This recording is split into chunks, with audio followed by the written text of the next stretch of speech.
Chapter 13. Saul was 30 years old when he became king, and he reigned over Israel 42 years. Saul chose 3,000 men from Israel. 2,000 were with him at Michmash and in the hill country of Bethel, and 1,000 were with Jonathan at Gibeah in Benjamin. The rest of the men he sent back to their homes. Jonathan attacked the Philistine outpost at Geba, and the Philistines heard about it.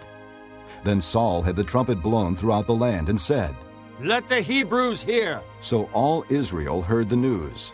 Saul has attacked the Philistine outpost, and now Israel has become a stench to the Philistines. And the people were summoned to join Saul at Gilgal. The Philistines assembled to fight Israel, with 3,000 chariots, 6,000 charioteers, and soldiers as numerous as the sand on the seashore. They went up and camped at Michmash, east of Bethaven. When the men of Israel saw that their situation was critical and that their army was hard-pressed, they hid in caves and thickets, among the rocks, and in pits and cisterns. Some Hebrews even crossed the Jordan to the land of Gad and Gilead. Saul remained at Gilgal, and all the troops with him were quaking with fear. He waited 7 days, the time set by Samuel. But Samuel did not come to Gilgal, and Saul's men began to scatter. So he said, "Bring me the burnt offering and the fellowship offerings." And Saul offered up the burnt offering. Just as he finished making the offering, Samuel arrived, and Saul went out to greet him. "What have you done?" asked Samuel.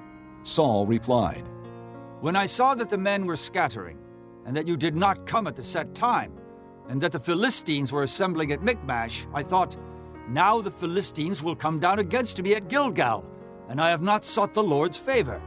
So I felt compelled to offer the burnt offering." "You acted foolishly," Samuel said. "You have not kept the command the Lord your God gave you. If you had, he would have established your kingdom over Israel for all time. But now your kingdom will not endure. The Lord has sought out a man after his own heart and appointed him leader of his people, because you have not kept the Lord's command." Then Samuel left Gilgal and went up to Gibeah in Benjamin, and Saul counted the men who were with him. They numbered about 600. Saul and his son Jonathan and the men with them were staying in Gibeah in Benjamin, while the Philistines camped at Michmash. Raiding parties went out from the Philistine camp in 3 detachments.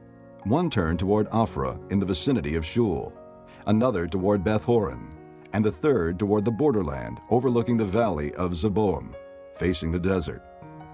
Not a blacksmith could be found in the whole land of Israel, because the Philistines had said, "Otherwise the Hebrews will make swords or spears."